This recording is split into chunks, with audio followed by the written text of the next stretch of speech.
నమస్తే, welcome to మా Telangana TV. ముందుగా మా తెలంగాణ టీవీ ప్రేక్షకులకు మహాశివరాత్రి శుభాకాంక్షలు మరియు మహిళా దినోత్సవ శుభాకాంక్షలు.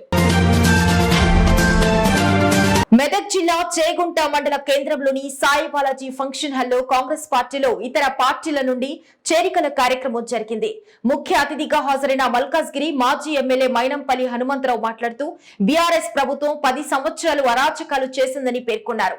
బీఆర్ఎస్ లేకుండా చేయటమే కాంగ్రెస్ పార్టీ లక్ష్యమని అన్నారు.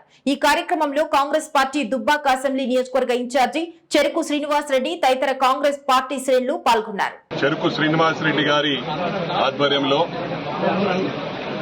చేగుంట మాజీ బీఆర్ఎస్ పార్టీ మండల పార్టీ అధ్యక్షులు మా తమ్ముడు వెంగళరావు గారు, వారితో పాటు మాజీ ఎంపీపీలు, మాజీ సర్పంచ్లు, మాజీ ఎంపీటీసీలు పెద్ద ఎత్తున ఒక 4-5 వేల మందితో పార్టీలో చేరడం అదృష్టంగా భావిస్తా ఉన్నాను. వారిని కంగ్రాచులేట్ చేస్తా ఉన్నాను. ఒకటి విజ్ఞప్తి చేస్తా ఉన్నాం, కొత్త పాత తేడా లేకుండా అందరము ఒక కుటుంబంలా ముందుకు పోతాం. మిమ్మల్ని కాపాడుకోవలసిన అవసరం మాకుంది. తప్పకుండా మా గుండెల్లో పెట్టుకుని నేను సీనన్న గారు కాపాడుకుంటాం. ఈరోజు ముఖ్యంగా గమనించవలసింది ఏంటంటే, గత 10 సంవత్సరాల నుంచి ఈ బీఆర్ఎస్ పార్టీ ఏ విధంగా అరాచకాలు చేసిందో మనం అందరం గమనించాం. మరి రోజుకో కుంభకోణాలు బయటపడతా ఉన్నాయి.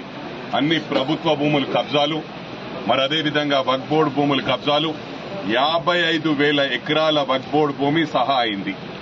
అదే కాకుండా అసైన్మెంట్ భూములు అన్నిటికి కూడా పాస్బుక్లు కూడా బెనామీల పేర్ల మీద ఇప్పించడం జరిగింది ఈ ప్రభుత్వం. ఇవన్నీ కూడా గమనిస్తా ఉన్నాం. మా ముఖ్య ఉద్దేశం ఏంటంటే బీఆర్ఎస్ పార్టీ లేకుండా చేయడమే మా ముఖ్య ఉద్దేశం అని చెప్పి ఈ సందర్భంగా తెలియజేస్తా ఉన్నాం. కార్యకర్తలకు అండగా ఉంటాం, మిమ్మల్ని గుండెల్లో పెట్టుకొని చూసుకుంటాం.